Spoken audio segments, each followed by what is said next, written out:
Eta silizioan oinarrituriko bizitza aurkituko bagenu?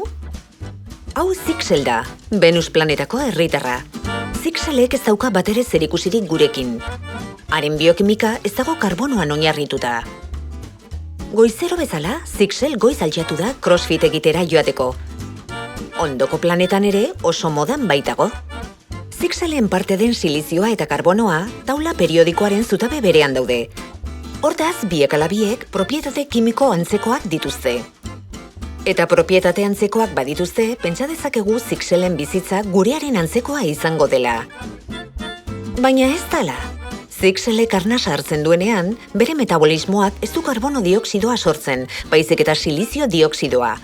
Hau da, area sortzen du.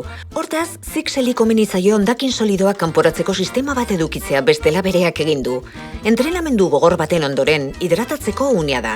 Guretzat ura funtsezkoa da, baina Zixelek nahiago dituen edariek azido sulfurikoa daukate, Venuseko hodeiak sortzen dituen molekula hain zuzen ere. Inork ez du esan silizioan oinarrituriko bizitza erraza izango zenik. Zixelek ezin du beraz zurik edan, edo bere burua berrinduko luke. Izan ere, silizioak erreakzio basatia dauka urarekin nahasten bada. Beraz, silizioan oinarrituriko izaki bat existituko baliz, ezingo litzateke Zixelen moduko organismo konplexu bat izan. Izaki zelula bakar bat izango litzateke.